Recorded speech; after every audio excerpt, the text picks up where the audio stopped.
India TV YouTube channel को subscribe करें और बेल आइकन दबाएं।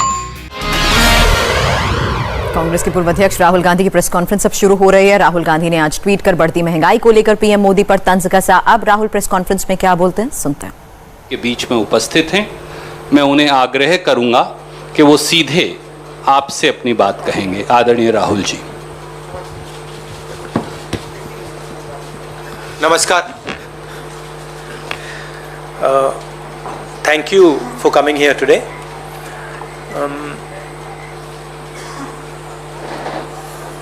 आज मैं प्राइस राइज की, पेट्रोल, डीजल और गैस की कीमत के बारे में आपसे, देश की जनता से बात करना चाहता हूं। डीजल, पेट्रोल ये तकरीबन इकोनॉमी के हर भाग में कहीं ना कहीं इनपुट होता है इसका। तो जब डीजल और पेट्रोल के दाम बढ़ते हैं, एक तो डायरेक्ट चोट लगती है और एक इनडायरेक्ट चोट लगती है। डायरेक्ट चोट लगती है जो गाड़ी में, स्कूटर में, ट्रक में डीजल पेट्रोल डालता है, उसको डायरेक्ट जेब में चोट लगती है। और इनडायरेक्ट जो लगती है, जब डीजल का, पेट्रोल का दाम बढ़ता है तो ट्रांसपोर्ट कॉस्ट बढ़ती हैं। ट्रांसपोर्ट कॉस्ट बढ़ती हैं तो सब चीज के दाम बढ़ते हैं। और पिछले 7 साल से हमने एक नया आर्थिक पैराडाइम देखा है।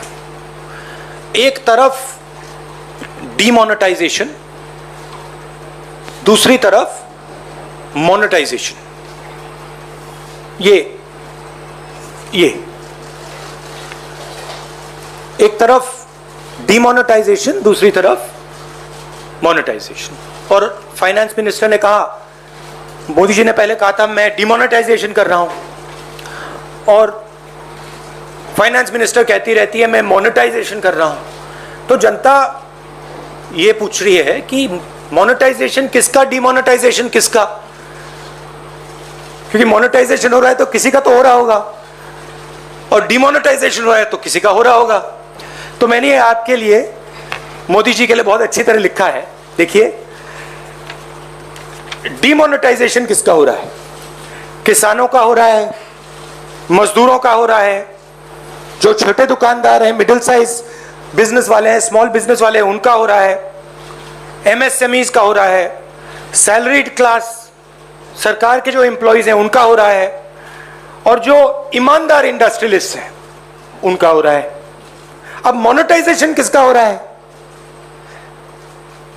4-5 नरेंद्र मोदी जी के जो मित्र हैं, उनको आप 4-5 कह दीजिए, उनको आप हम दो हमारे दो कह दीजिए, जो आप कहना चाहते हैं कह दीजिए। तो ये इकोनॉमिक ट्रांसफर हो रहा है। और बड़ी इंटरेस्टिंग बात निकली है। मैं सोच रहा था, मोदी जी कहते रहते हैं कि जीडीपी बढ़ रही है, फाइनेंस मिनिस्टर कहती है कि देखिए जीडीपी का प्रोजेक्शन ऊपर की ओर है। मैं समझ नहीं रहा हूं भाई, जीडीपी एक तरफ दौड़ रही है और फाइनेंस मिनिस्टर, प्रधानमंत्री कहते हैं जीडीपी बढ़ रही है। फिर बात मुझे समझ आई, जीडीपी का मतलब क्या? गैस, डीजल, पेट्रोल, इनका ये कंफ्यूजन है। और मैं अब आपको गैस, डीजल, पेट्रोल के दाम और जीडीपी किस प्रकार से बढ़ रही है वो तो आज थोड़ा डायरेक्ट बताना चाहता हूं। 2014 में नरेंद्र मोदी जी ने कहा था कि डीजल, पेट्रोल के दाम बढ़ते जा रहे हैं, याद है आपको? 2014 में 410 रुपीज सिलेंडर की प्राइस थी जब हमने, यूपीए ने ऑफिस छोड़ा। आज 885 रुपीज सिलेंडर की प्राइस है, 116% इंक्रीज। पेट्रोल की प्राइस 71.5 रुपीज 2014 में, आज 101 रुपया, 42% price increase.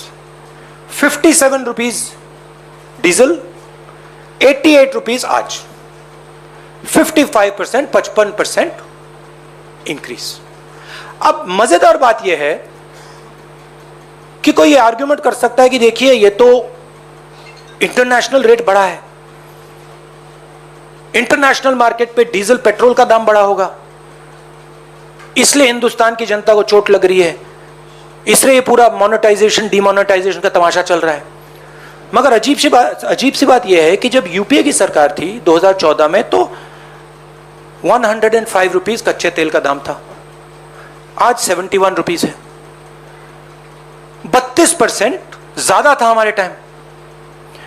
Gas international price देख लीजिए, हमारे टाइम 880, आज 653, 26% कम। तो इंटरनेशनल मार्केट पे gas price, diesel price, petrol price, oil price गिर रहे हैं और हिंदुस्तान में बढ़ते जा रहे हैं। दूसरी तरफ हमारे जो एसेट्स हैं उनको बेचा जा रहा है। 23 लाख करोड़ रुपए, 23 लाख करोड़ रुपए सरकार ने जीडीपी से कमाया है। जीडीपी वो ग्रोस डोमेस्टिक प्रोडक्ट नहीं, जीडीपी मतलब गैस, डीजल, पेट्रोल। मेरा सवाल है ये 23 लाख करोड़ रुपए गए कहां? और जनता को यह पूछना चाहिए कि आपके जेब में से जो पैसा निकाला जा रहा है, छीना जा रहा है, ये कहां जा रहा है? जो हिंदुस्तान के एसेट्स हैं, हमारी कंपनीज हैं, उनको बेचा जा रहा है, डिमोनेटाइजेशन किया जा रहा है, नोटबंदी की जा रही है, जीएसटी आपसे पैसा छीना जा रहा है, किसानों के 3 कानून बने हैं, वहां से आपका पैसा छीना जा रहा है। तो ये जा कहां रहा है? आपके पास तो नहीं आ रहा, आपके जेब में तो नहीं जा रहा। तो हिंदुस्तान के युवाओं को, जनता को यह सवाल पूछना पड़ेगा कि ये जा कहां रहा है, किसको मिल रहा है ये सब पैसा?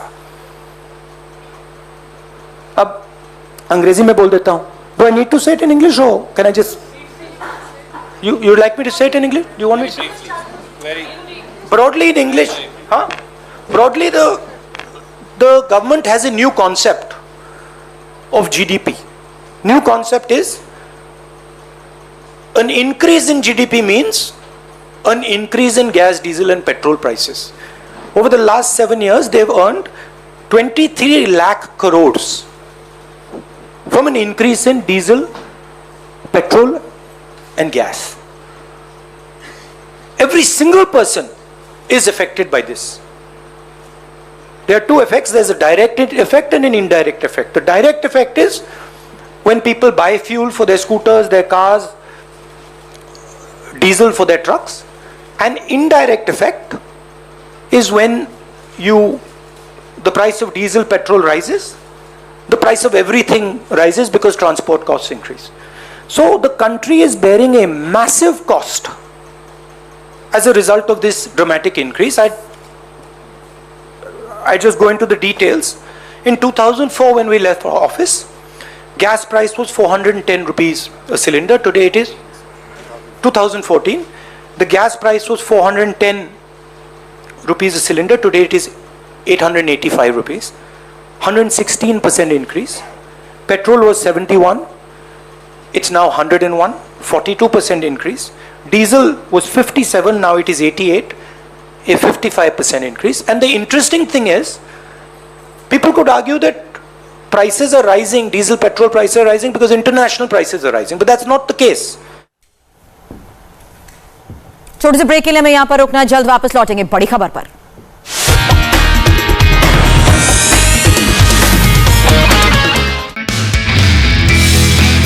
नमस्ते, मैं हूं मीनाक्षी जोशी। वीडियो और खबरों से अपडेट रहने के लिए India TV YouTube channel subscribe करें, बेल आइकन दबाना ना भूलें। जुड़े रहें इंडिया टीवी के साथ।